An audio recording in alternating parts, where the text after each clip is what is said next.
Good evening, everyone. It's Gordon Causey coming to you live and unscripted as always. Today it is the 27th.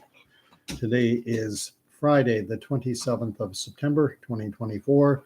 It's now 9:31 p.m. and Candy's here, but I didn't get a treat ready for her.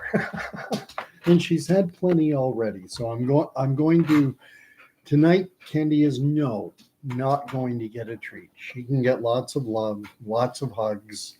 You are a good girl, but you're not getting one tonight. Go lay down. Oh, this is what I get when I come home from work. I get absolutely clobbered. Yeah.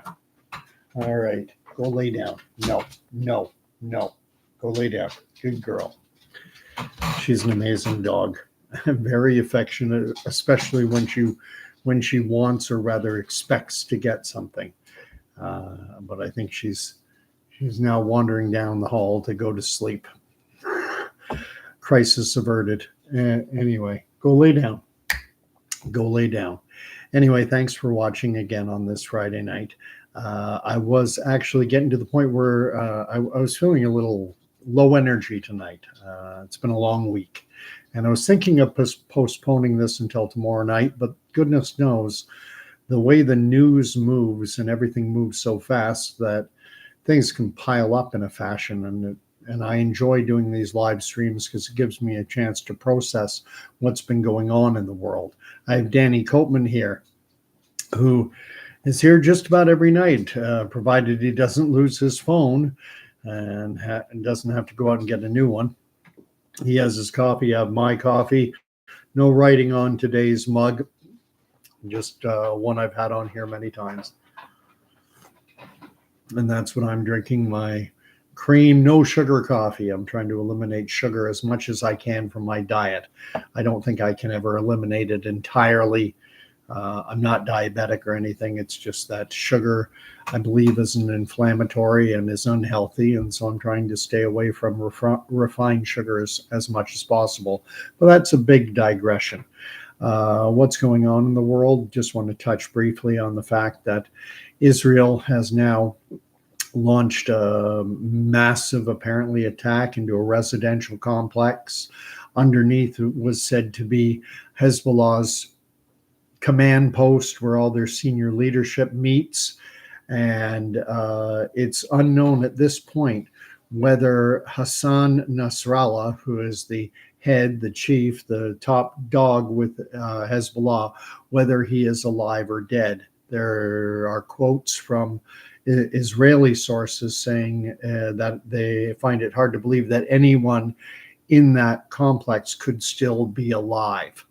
And but there's also comments immediately out of Iran or from the Hezbollah side saying that Hassan Nasrallah is alive. But it seems to be a big question mark right now. I think what needs to happen to quell any rumors, if he is alive, he needs to somehow make his existence known to the world in some fashion. Otherwise, the speculation is going to mount.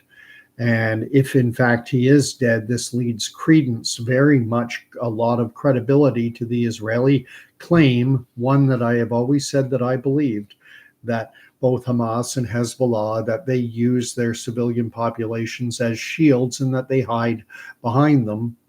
This attack was on a from what I understand, a 3-building residential complex where Hezbollah had placed its command post underneath it. And that seems to be standard operating procedure for Hamas and Hezbollah, to use their civilian populations as a shield. Then if Israel does attack, it's obviously going to result in civilian casualties, collateral damage, you can call it if you like. And it allows Hezbollah, Hamas to ramp up the propaganda. Look, you killed innocent civilians. Well, why are you hiding behind innocent civilians? Why are you putting your command post at the base of a residential complex? Why don't you stick it out somewhere else? where out of harm's way of your civilian population. And I said right at the beginning that in terms of with Hamas and the Gaza Strip, that given that Hamas does not have the military capacity to go toe to toe with the IDF and Israeli forces, so there is a certain degree of logic, warped logic, but logic nonetheless, in embedding yourself and hiding behind schools, hospitals, refugee camps, because what else are you going to do? Are you going to go out into the open field of battle like they used to do in bygone days, European warfare, where the two opposing armies would meet on the field of battle and let's go at it? So we'll see. That's kind of an unfolding story right now. It happened within the last 6-7 hours. I'm not even sure if it's happened within the last 12 anyway, that this residential complex was hit. And apparently Netanyahu gave the go-ahead either while he was either in transit to New York or while he was in New York and about to speak at the UN General Assembly, pushing Israel's case for prosecuting this war and enabling the citizens from their northern territory, the border area on the border with Lebanon, allowing their citizens after a year of being displaced to finally return. I think a large part of the world expects them to just have their citizens living in hotels in perpetuity, and to turn a blind eye to the fact that over the course of the last year, Hezbollah has fired literally thousands of missiles, and they admit to this, firing thousands of missiles into northern Israel. This situation is going to continue escalating. That is my view. And at some point, I think we're going to see other players get involved. Could be Turkey. Erdogan, he was giving a rather impassioned plea of his own to the UN General Assembly, painting Israel as the big bad boogeyman. And an unfolding situation. We'll see what happens. The other big news that happened was Donald Trump met with Ukrainian President Zelensky, I think at Trump headquarters. And Trump is basically saying that once he, if he is elected, and he used those words, he said, if he is elected, that the war will end very soon. And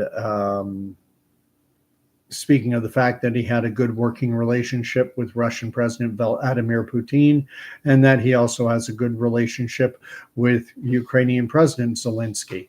Zelensky is reiterating his claim that the Russians have to vacate Ukrainian territory, that they're on our land, and how they can find a solution to this, I don't know. I'm of the opinion, I share the view with many, and you can find commentary out there all over the place, that the Ukraine has ostensibly, they've lost the war. They have lost. And it's just basically the dying days. And the United States is going to continue to pour billions of dollars and in funding, in arms to Ukraine, just to prop them up, prop Zelensky up, so that the war continues on until November 4th and the election takes place, because it's something of a Vietnam for the Biden-Harris administration. They poured so much, not just hard money capital, but they poured a lot of political capital to building up the Ukrainian cause, and have them lose would not just be a failure for Ukraine. It could be seen very easily as a failure of the Biden Kamala Harris administration. So they're going to want to keep that war going until the 4th of November. Otherwise, it gives a key attack point to the Trump campaign, and it diminishes ultimately what has to happen, in my view.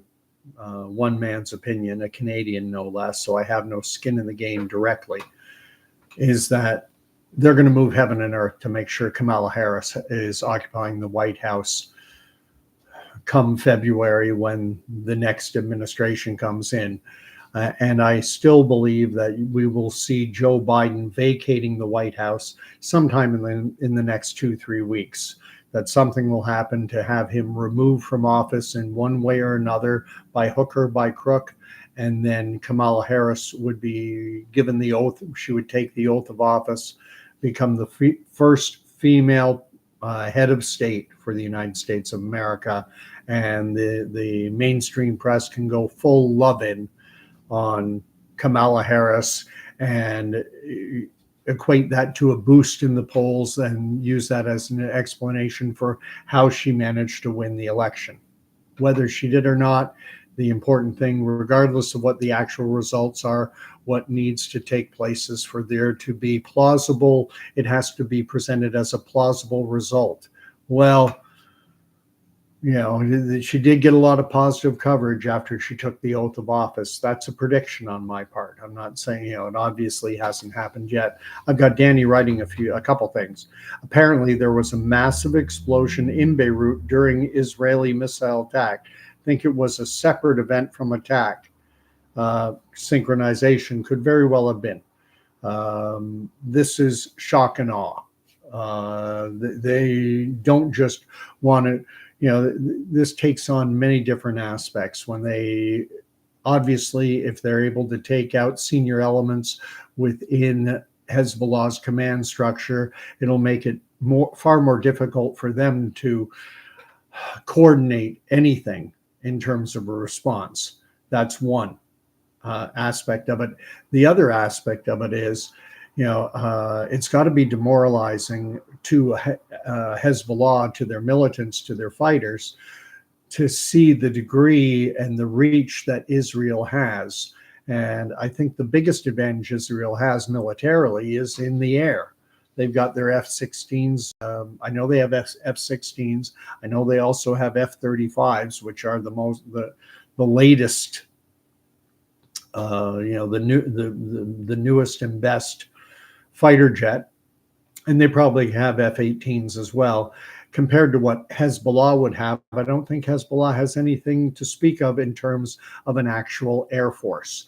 Even Iran, what they have are aging, ancient U.S. military aircraft, as well as whatever they've been able to get from the Russians. But I don't think they have much either. Air superiority in modern warfare is massive, and asymmetrical war can only take you so far. Having air superiority, that is what won Israel the 1967 so-called 6-day war.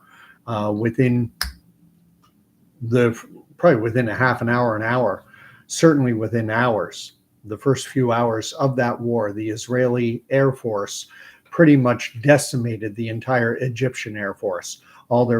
Pretty much all their planes were destroyed on the ground, airfields, hangars, and immediately Israel had air superiority in that war. And so then when Jordan came in with because they were allied with Egypt, as was Syria, when they all joined in together, they didn't have the air capacity to compete with the Israelis.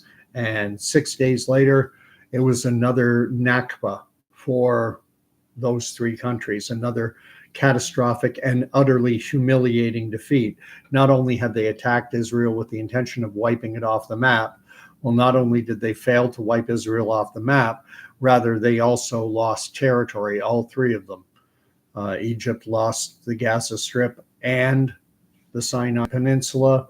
The Jordanians lost the West Bank and East Jerusalem, and the Syrians lost the Golan Heights.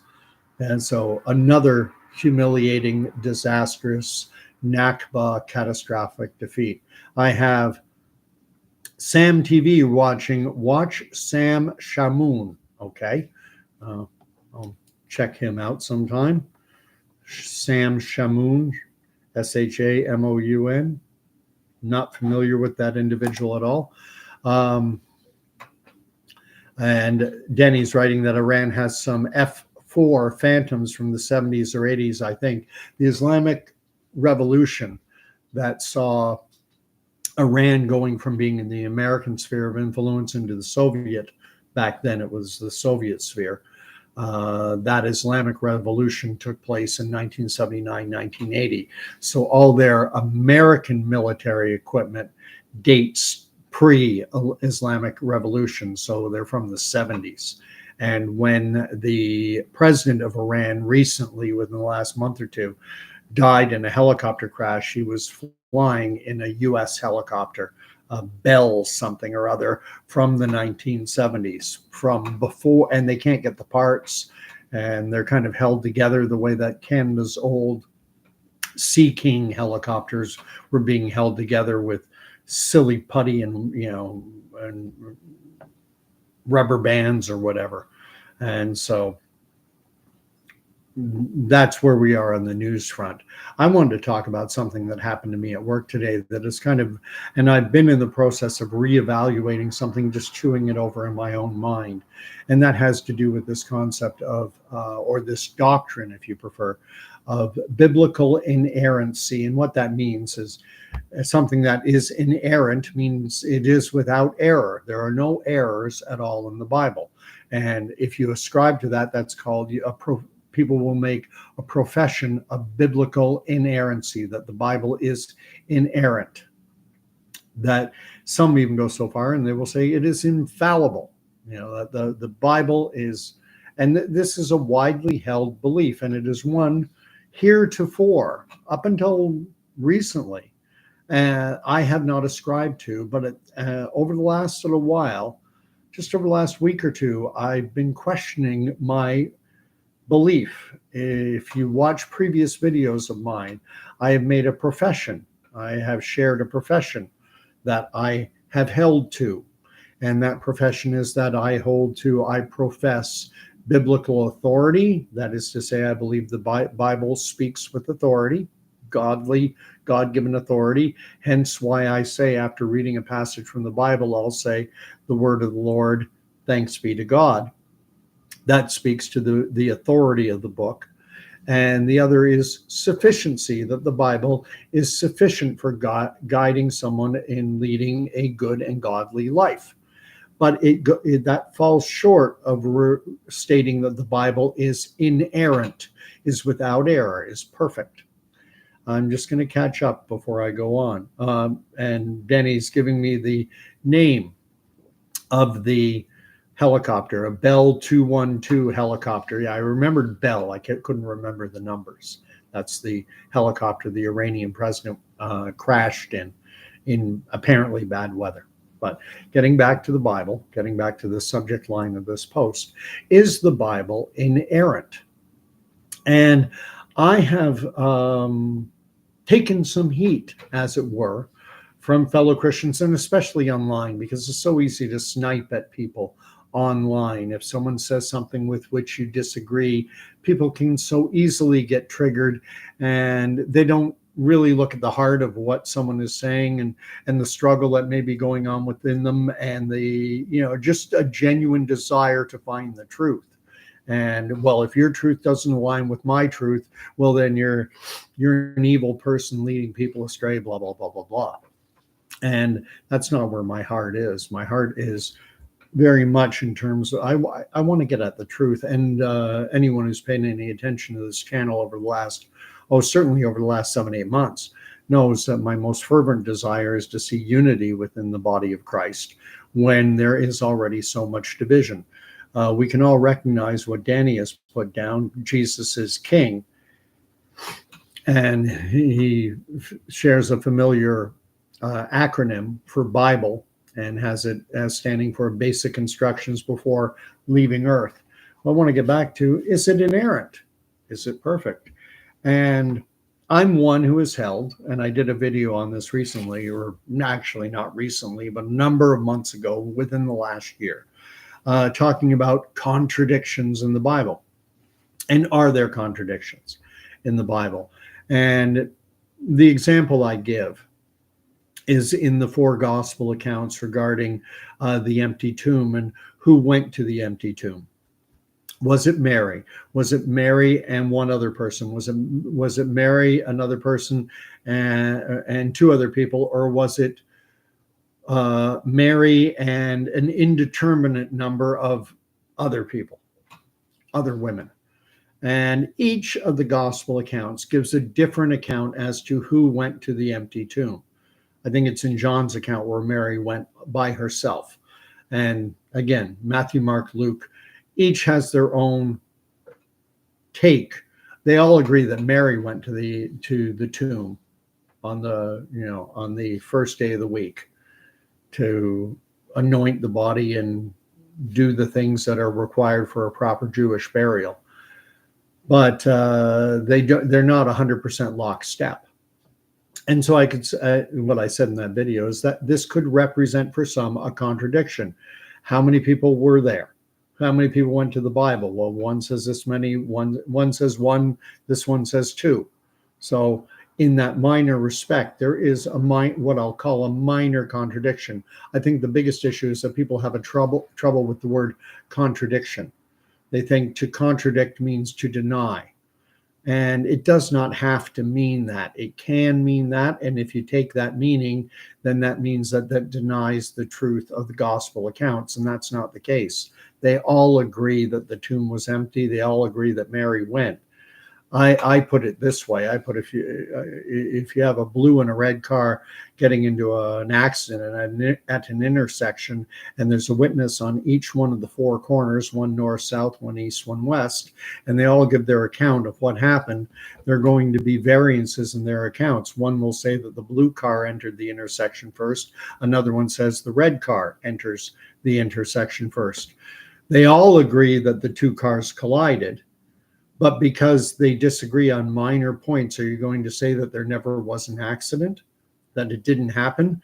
Because the one on the east said it was the red car in first, and the one on the west said it was the blue car who entered the intersection first? That's crazy. And obviously, the point has been made by people far smarter than me, is that if all the accounts on even the minorest of details, if they were exactly lockstep in agreement with one another, that could lead to people to suspect that it was a fabricated story, that everyone got together ahead of time and said, exactly how are we going to nail this down? And let's not deviate on one single minor, even the most minor point. It lends veracity to the truth of the Bible, that on minor details there are differences. But I was at work today, and there's a young lad, 25 years of age, new employee, and we started to talk a bit about faith. I always do this with people I work with, especially when they're new. After but just about everyone I work with, at some point I will bring up and ask, do you ever go to church?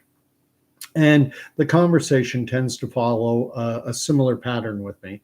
I ask, have you ever been to church? Quite often the answer is no, or not for a long time, or only for funerals and weddings, that kind of thing, especially among young people. And this young lad, 25 years of age, said that he was more or less forced to go, dragged to church when he was very young.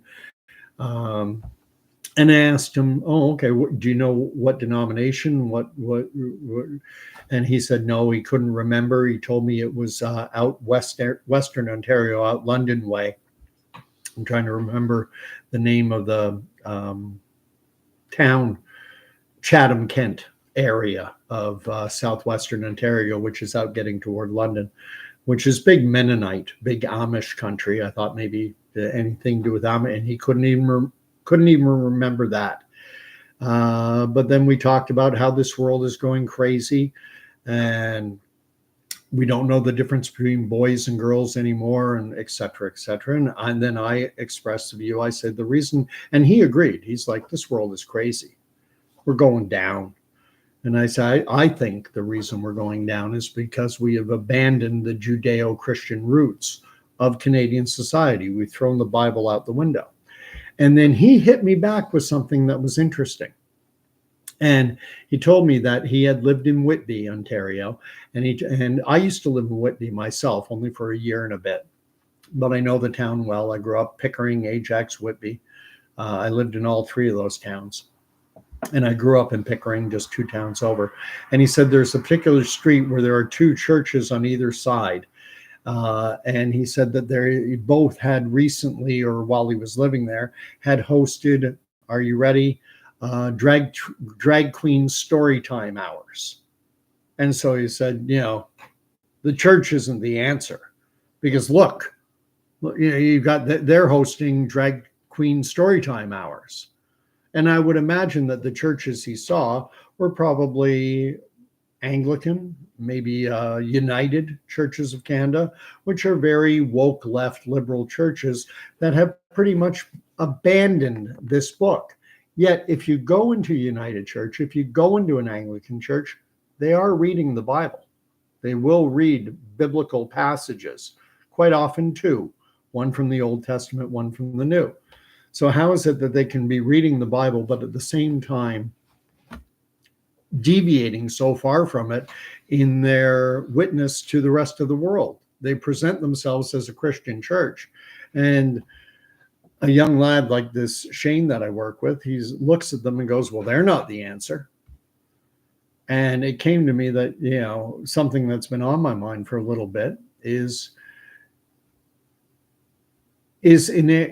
professing inerrancy, is standing on the inerrancy of the Bible important? Because once you deviate from saying, well, the Bible can be wrong about certain things, then you leave it open to fallen, broken human interpretation. We are a fallen creature. We like to think that we know the difference between right and wrong and good and evil. The whole story of the Garden of Eden and eating of the tree of knowledge of good and evil, that we can decide it for ourselves, and we can make our judgment calls, and that everything will work out fine. And look at what happens. And I'm coming of the view, and this isn't, it's a bit of an ironic term to call it an evolutionary process, but my biblical understanding, my biblical views are evolving over time, and I'm starting to recognize that there is some solid rationale for professing an inerrant view on Scripture. I'm just going to read up. But there's nothing to read unless I only had it on Top Chat, not live chat. And when I put it on Top Chat, sometimes it leaves out messages. Doesn't look like anything has been left out. And so in terms of biblical inerrancy, I was watching, a while back, I watched an episode of what I believe is called The West Wing. And it stars the elder Sheen, not Charlie Sheen, but his Martin Sheen, Charlie Sheen's dad. And he's the president of the United States. And he meets a Bible-based Christian who refers to homosexuality as an abomination, as it is written in Leviticus, or Leviticus or Deuteronomy, but I believe it's Leviticus. And the president then takes issue with her and starts bringing out obscure little passages from Leviticus, including things like mixing the fabric of, in making, mixing fabrics of different types, or growing crops one by the other, or touching a pig, and things like this. And it has struck me, it has occurred to me, the Bible talks often about the fact that God he uses the foolish to humble the wise, and he uses the weak to humble the strong. And it strikes me that the president is espousing a very, knowledgeable, very intelligent, very erudite view on biblical teaching from the Old Testament.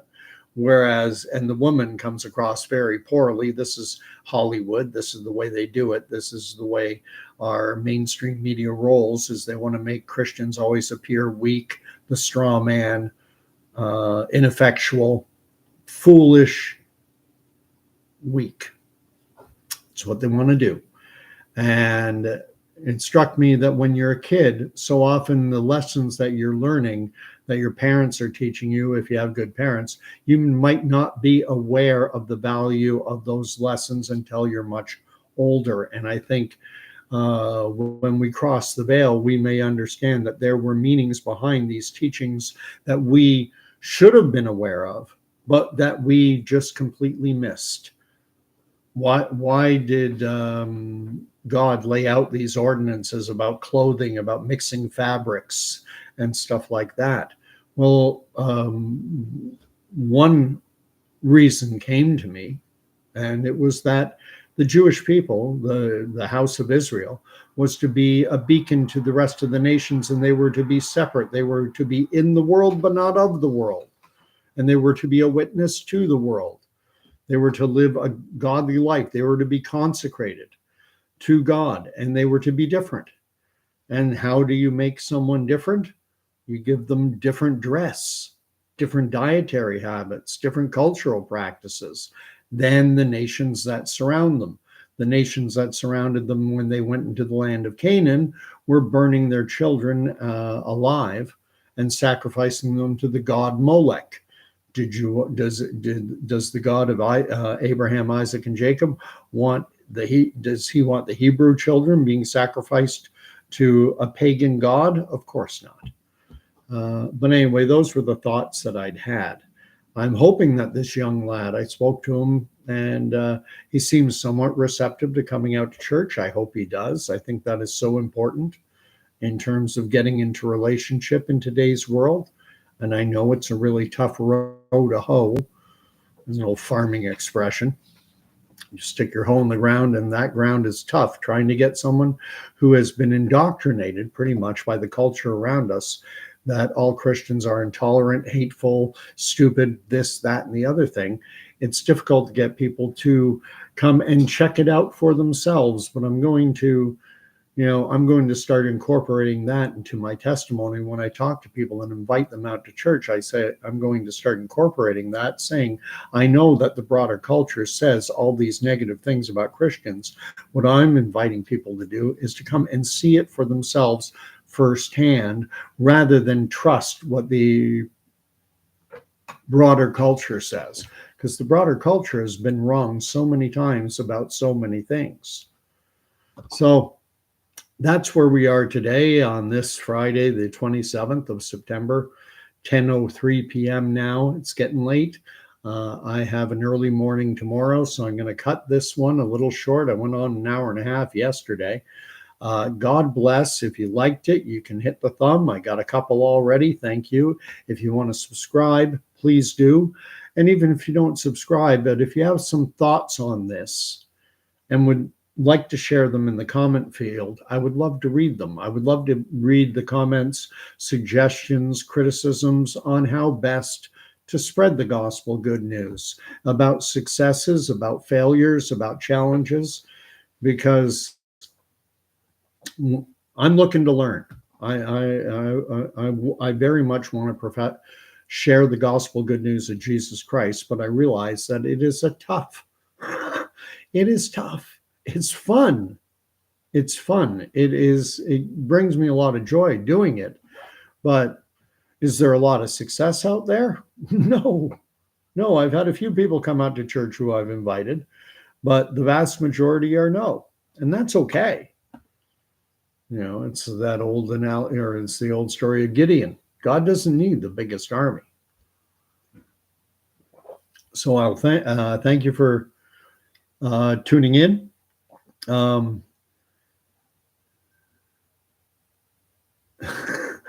And it turns out I did miss some of the messages that were written.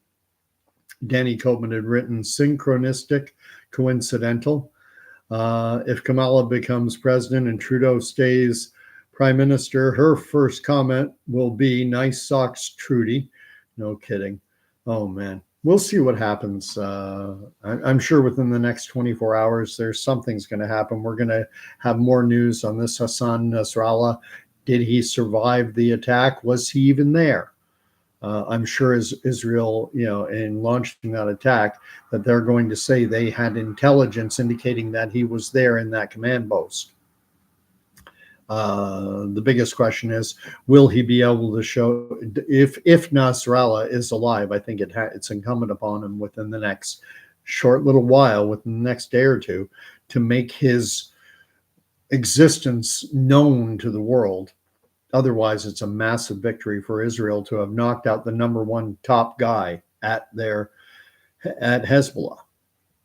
And they've decimated Hamas, although, I made the analogy before. You may have extinguished the fire, but there's still embers burning below the surface. And Israel, in navigating that situation, they have to ensure that those embers that are still burning below the surface, kind of a ground fire, they've got to ensure that that can't blow up again. And I think they're bound and determined to ensure that the Gaza Strip can never again be a hotbed for Islamic terrorism launched against their citizens and their territory. So we'll see how things go. Anyway, God bless. May the Lord bless and keep you. May the Lord make his face to shine upon you. And even in these crazy times, may the Lord grant you peace, and he will. So we'll talk to you all tomorrow night. God bless.